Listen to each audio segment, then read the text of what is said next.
Sam Altman and OpenAI's embattled board of directors reportedly beginning talks on his potential return to the company. That's a report out today from Bloomberg. Hard to believe. It's been a wild ride of a week so far as OpenAI, the company behind ChatGPT, sacked its CEO over the weekend. For more, we're joined by Dr. Karen Sutherland from the University of the Sunshine Coast. It is hard to know where things are at right now. We're watching. I think if you asked what was happening in ChatGPT, even though it's 18 months old, it would probably give you a better understanding than what we're seeing in the media at the moment. What is going on with the investor concerns? Why did this happen in the first place?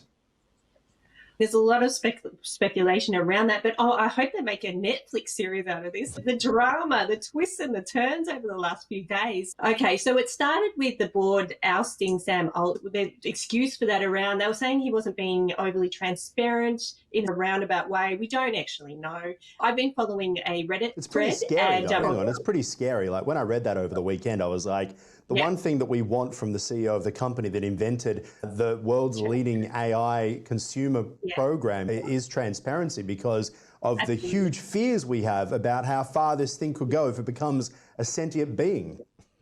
Absolutely. And so some of the speculation has been that Sam Altman wanted to forge ahead, and the board were trying to take precautions to really consider the safety aspects around it and security concerns, which is what we talked about a few weeks ago about the US's executive order.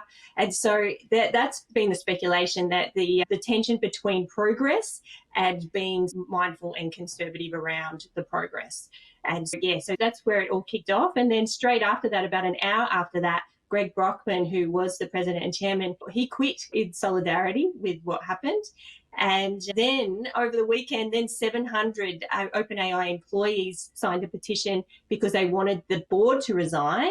And in their structure, apparently, the employees have more weight than the investors in the company. So that's quite interesting. And they have very much made their voices heard, that they put out a letter saying unless the board resigns, the board of directors resigns, they will resign en masse and join Sam Altman over at Microsoft, which brings me to my next point about the ownership structure of OpenAI. It is a very unique ownership structure at OpenAI, because we remember reporting, I think it was last year, that Microsoft was spending billions to buy a significant share. That is now where Sam Altman is headed, and that is where many of his top engineers are saying we will go to unless the board resigns.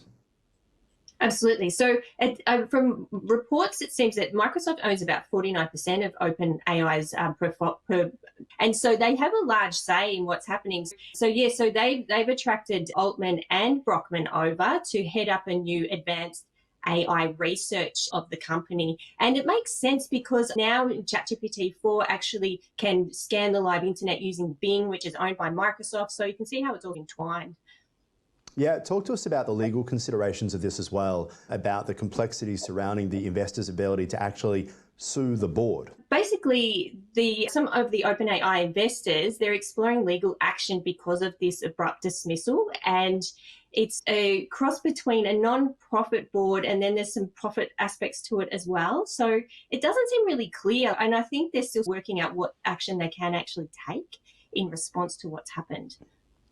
It is so fascinating to watch and to see where it goes, because we don't know of any precedents for this. Obviously, there have been investors who have sued the board before, but watching now a situation, as we mentioned, where Microsoft, which owns 49% of the company, is now taking on the CEO of that company, you'd have to ask what Microsoft would now be planning to do with its shares, to either keep it going or to say to the world, as you mentioned, ChatGPT-4 now so based on Bing, which is owned by Microsoft.